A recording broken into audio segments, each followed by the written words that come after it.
Like all Tlingit art, screens have changed over time.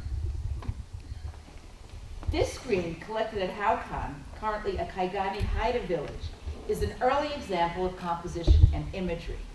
Steve Brown speculates that it might have been made in the mid-18th century by the resident Tlingit before the Haida displaced them. A post-contact screen is the original early 19th century archaic painting from the Klukwan whale house as reconstructed by Steve, who's here. Screens made between 1830 and 1875 include the raven from the Klukwan frog house.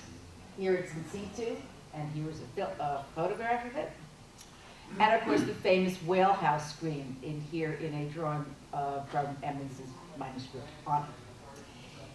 This Thunderbird screen from the Yakutat Thunderbird House dates to the early 20th century. And last spring, the Walter Sokolov Center opens in here, Juneau, and that's the outside. And inside, on the far wall of the clan house, Preston Singletary's large glass screen demonstrates the power of black form lines, becoming the most recent in a tradition of large-scale interior artworks. All these screens share a monumental presence with their large-headed, large-eyed central figures seeming to dominate the house interior. Depending on the status of the viewer, the main being's extended arms or wings either seem ready to embrace or to prevent access. Many have speculated on how this art and other art develops and changes. The theory that I adhere to is that artists immersed within a social system, consciously or unconsciously, incorporate into their creations aspects of that system. Elements of style thus emerge as visual responses to a group's larger worldview. As the social system changes, the art may change as well, or it may maintain stylistic elements that made sense in the past but no longer embody the original meaning. In addition to embodying social conditions, I suggest that the screen actually influences human behavior by enforcing social rules. 15 years ago, anthropologist Alfred Gell, in his book Art and Agency, argued that art has an innate power and thus can motivate the viewer's responses and actions with a term he calls agency. In Gell's words, quote, "I view art as a system intended to change the world rather than encode symbolic propositions about it. Art objects are therefore the equivalent of persons, or more precisely, social agents.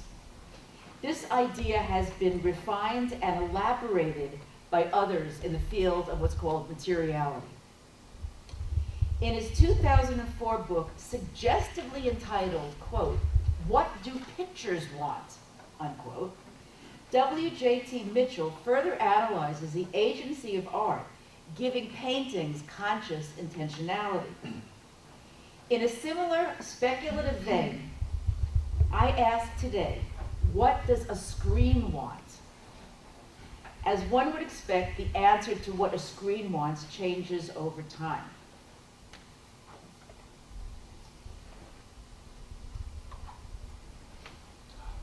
The screens and the images that they contain reify the clan's ancestral spirits and history, so one does not need theory to know that Tlingit art has agency. This screen from the Beaver House at Angoon depicts not just a symbol, not just something that represents something else, but a powerful being of great importance to the lineage.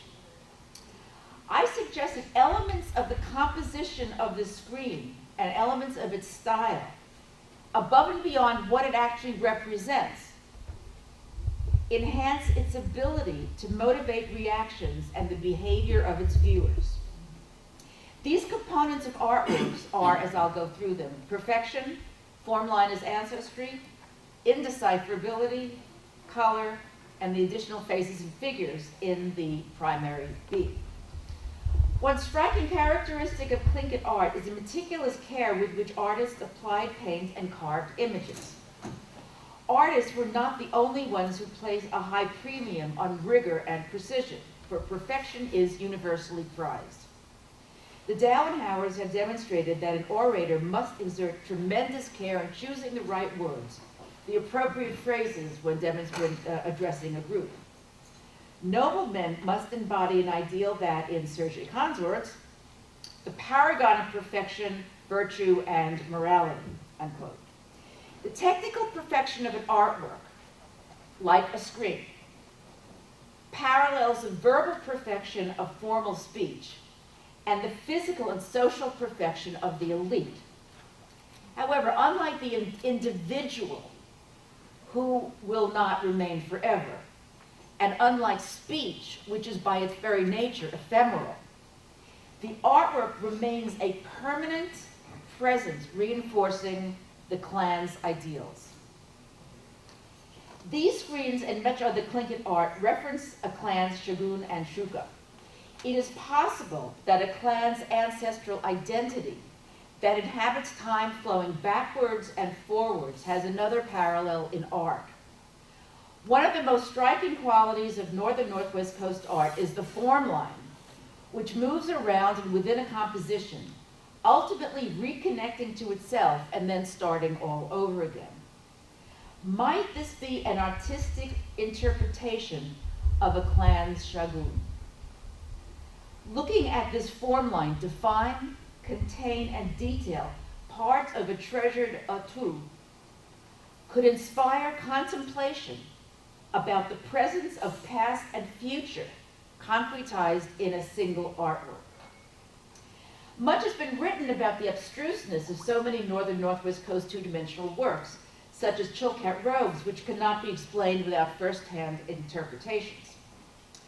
Discussing art in general, Gell argues that visual complexity, even indecipherability, contribute to an artwork's agency. An individual experiencing difficulty comprehending, as he says, wholes and parts, continuity and discontinuity, synchrony and succession, unquote, person responding to an artwork that confuses him or her, feels dominated by an artwork as if confronted by a powerful person. That's Gell's words. Might that be operating in Tlingit art? Does a screen, overwhelmed by its size, impressed by its complexity, awed by its perfection, perplexed by its indecipherable inner meaning, and bewildered with its wealth of detail? Does the screen want to make the viewer feel small and insignificant? Is that what the screen wants to do? And some people would say yes, asserting that such art expresses power and authority entrusted in the Tlingit hierarchy.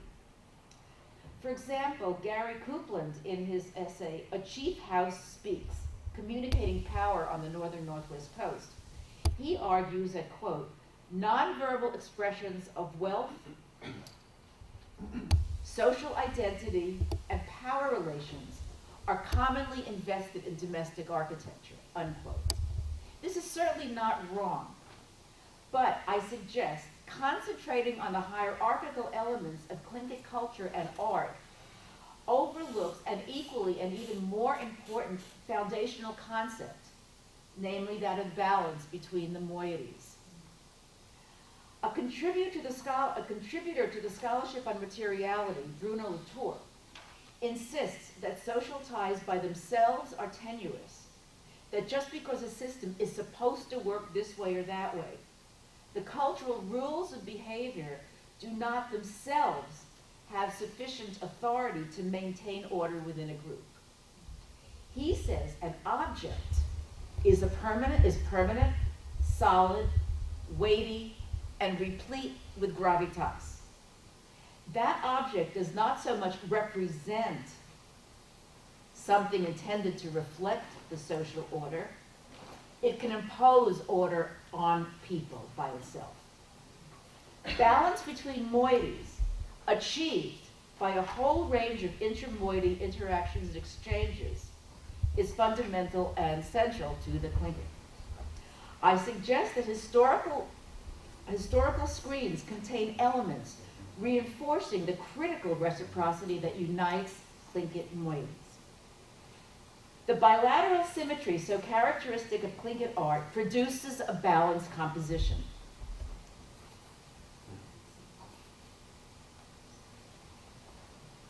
But since symmetry is characteristic of so many other art traditions, it cannot be considered diagnostic of any particular social concept.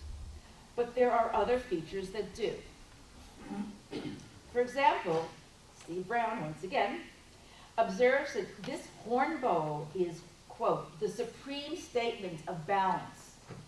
Each end is leaning precariously away from and simultaneously supported by its opposite half. I thank you, Steve, for that wonderful reading of a beautiful bowl. I suggest that balance may also be located in two other elements of Tlingit screens, their colors and the additional figures that populate them. These are highly speculative ideas that may or may not appeal to members of this group. I very much look forward to conversing with you about what I'm presenting here and ask, does this make some sense to you? Black and red are the most common colors on many pieces of northern Northwest Coast two-dimensional art. For example, virtually all monumental Tsimshian paintings and some Tlingit screens, such as the Bear from the Denver Art Museum, and 19th century painted boxes most often use black and red on the wood. However, 9 out of 15 Tlingit screens also include the greenish blue, such as on the Raven screen from the Frog House. I find it interesting that this paint appears not infrequently on early Tlingit objects, such as this 19th century, this 18th century box at the left is the box as it is now, and the right is a reconstruction of the painting on it. And on this gambling map, we go back to the Beaver House screen. Could this use of blue signify something? Let me go back to my earlier comments on different concepts of artistic development. Some might say that blue is simply a color the artist liked. Others might ascribe these appearances of blue as indicators that the pigments were locally abundant. And those things could indeed be true. Or they could have a more profound cultural meaning. On these artworks, the blue seems to complement the red, creating a lively interplay of colors not found on black and red designs. Even though not applied in equal amounts, together the blues and the reds project a dynamic equilibrium, perhaps correlative of intermoiety balance.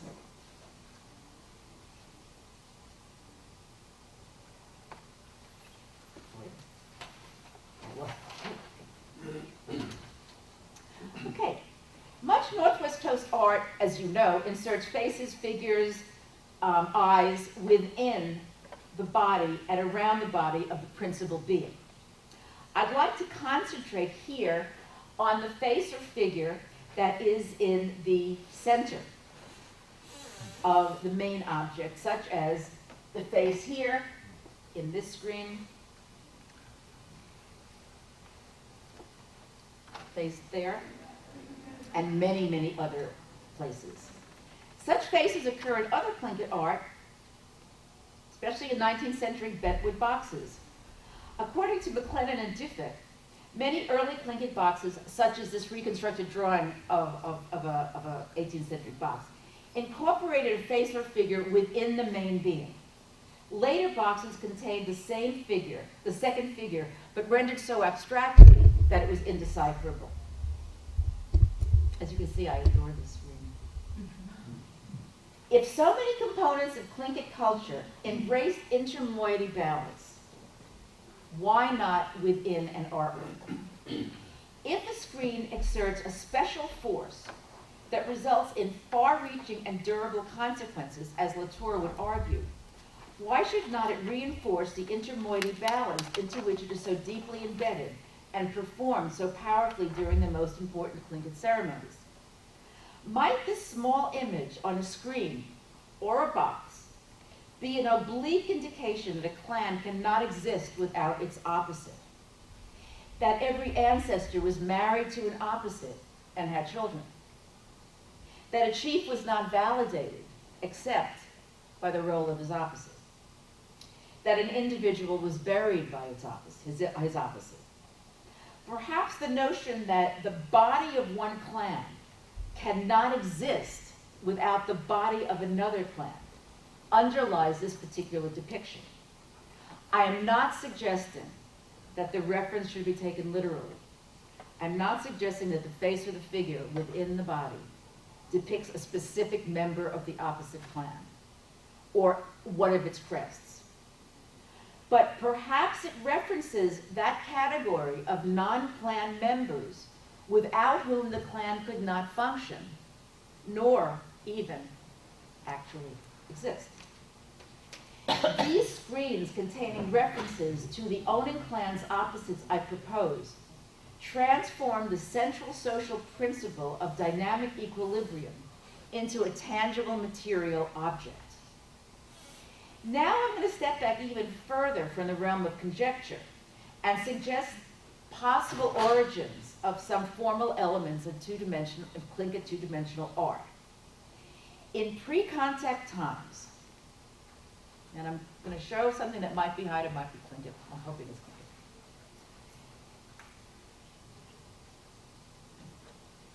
Tlingit.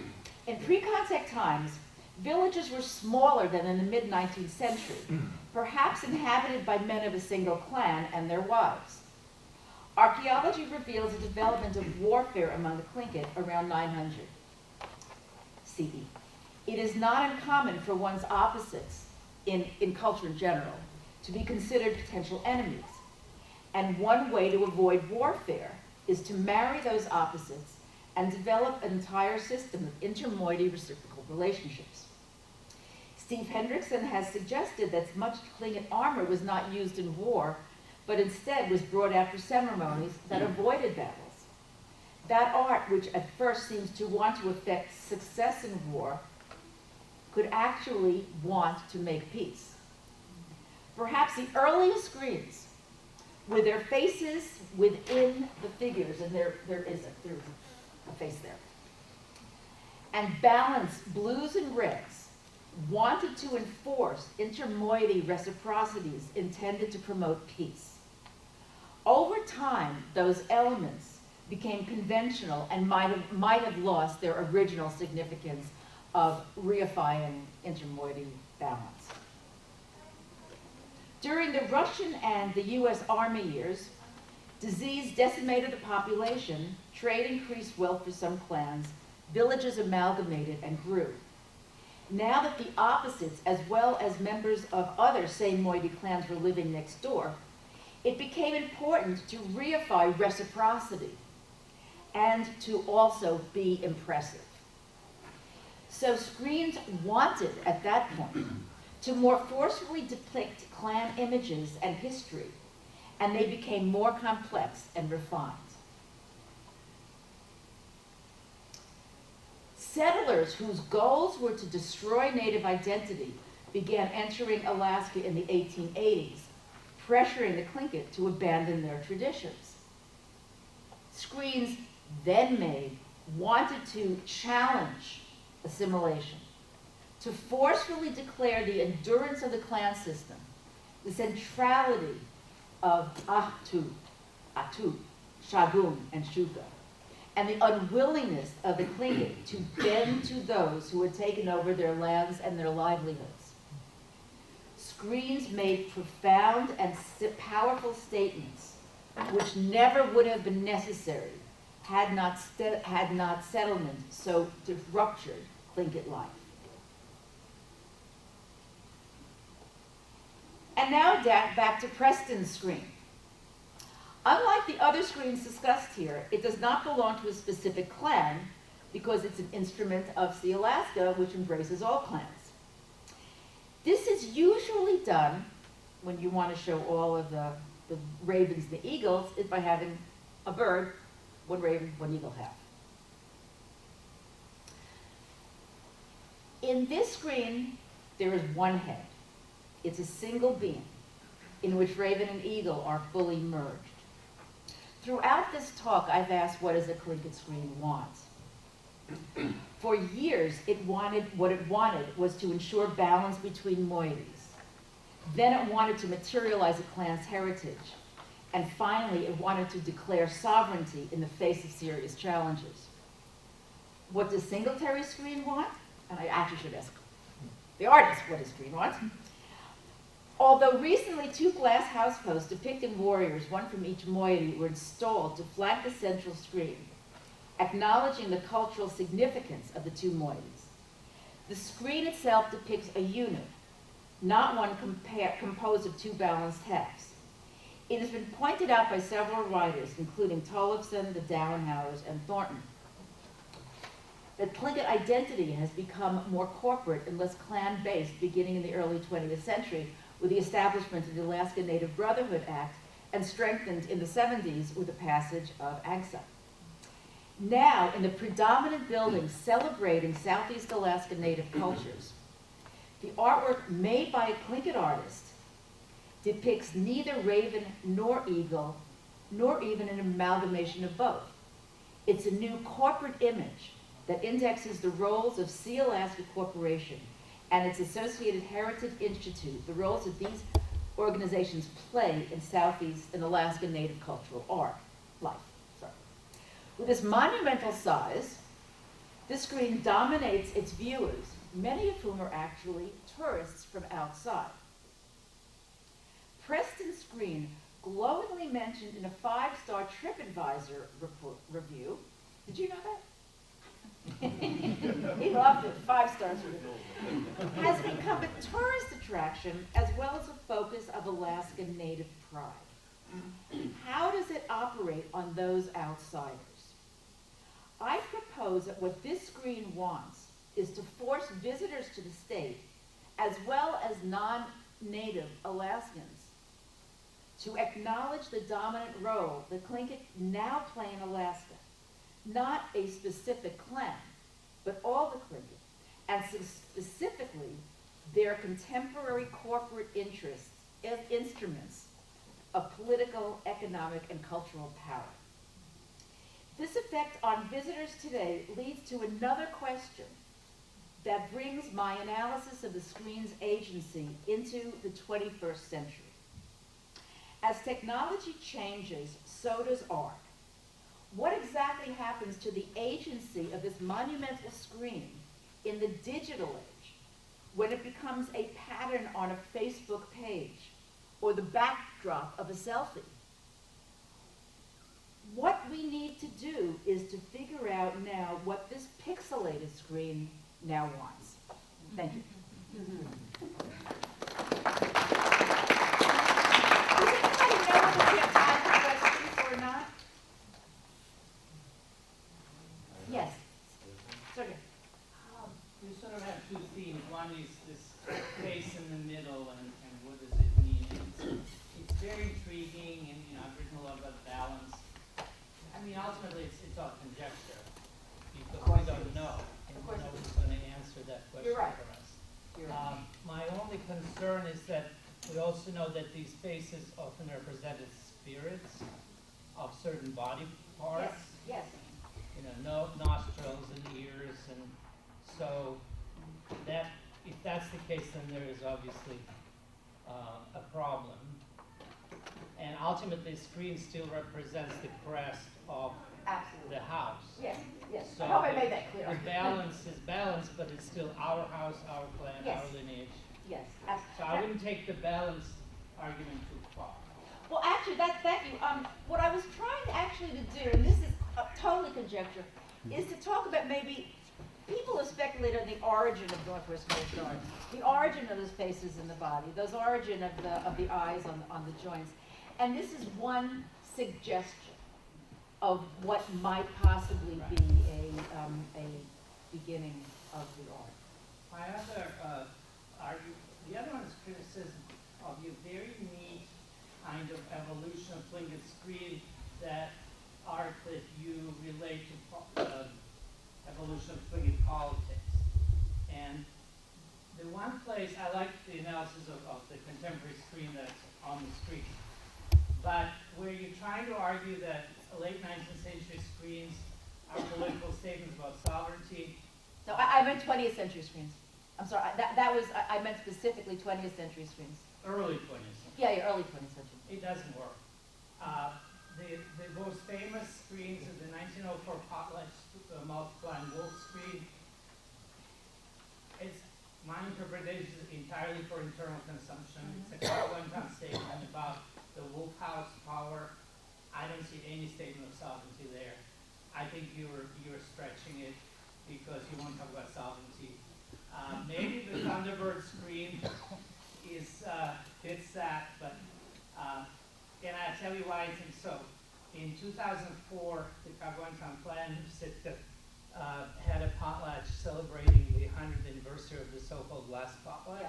Mm-hmm. And I expected going in that there'll be a lot of talk of we survived, we're Tlingit people, that there would be a political potlatch. Mm-hmm. And that was there, the message was there, the governor of Alaska sent a letter, but I'd say 90% of the rhetoric of the potlatch and the ritual was internal. Mm-hmm. The real issues, and I actually think that's great because ultimately it was a native event. It was not an event addressed to white people of Alaska or the government. Mm-hmm. So I'd be very careful, and maybe a couple of screens will fit, but I think my worry about in a lot of work on Native American history, there's going to be a reinterpretation of the past because of the rhetoric of sovereignty, and sometimes it works and sometimes it doesn't. Mm-hmm. So I'm really sort of being devil's advocate. Mm-hmm. Okay. Yeah. Thanks much for your presentation. I probably agree a bit with Sergey, but it is neat to try to explore the meaning. You know, that's always fascinating to me. Even if, you know, whatever. If Wilson Duff was way off, it's still really neat. I'm not as far out as Wilson. But what I'm saying is when people are exploring how they find the meaning for themselves, that may be interesting, while still trying to prioritize indigenous interpretation. You know. Well, actually, if I can, is that the end of your comment? Is there sorry. one? I was just gonna add that I thought about nature too. Yeah. The art reflecting, and the stories, the oratory reflecting long relationship with nature. Oh yeah. Oh, absolutely. It's an important one, and clan meaning, I think, is always there. Clans are still there. When we talk about Adu, you know, that people talk about, that's my uncle that owned it. It's there that they, you know, that's why we can't just replicate. Museums sometimes ask to replicate, but then it's like, well, the uncles that own it, the grandparents that owned it, wouldn't be with it, you know. So that came to mind as you were presenting. I think Preston's work is beautiful. I mean, it's really neat, I think. But I'd be careful too saying this is a replacement of identity. That there's federally recognized tribes, there's corporations, there's these other you know, political tools of identity, but it's not on the same plane as clan identity. Clan is always there. It always transcends those other forms of identity. And right. Actually, yeah. There are a couple things. One is nothing that anybody has said is not embraced in my talk. I mean, what I was talking about is one aspect of the screen. Of course, they mean a lot of other things. A great work of art has so many multiple levels of meaning that you can never pinpoint one level of meaning or the other. So nothing that I've said has excluded the things that we all know about these art objects. Okay? Yeah. And I guess the scholarship, you either have data that proves everything that you're saying. Or you base your analysis on a theoretical foundation, which, as I said earlier, I said at the very beginning, my analysis is that artwork, unconsciously or consciously, embodies some social principles. So what I meant by having balance in the screen is that there's a strong social principle of balance amongst the Tlingit. Now, it may not be the balance, it may not be the things that I showed, but that balance is so important that it would make no sense if the art didn't have a strong sense of it. That's what I'm talking about. And it may very well be that some of the, that when an object was brought out, it had a great deal of, had what you said it had. But in the broader history of the Tlingit, that's where I think we differ in terms of our fundamental approach to art.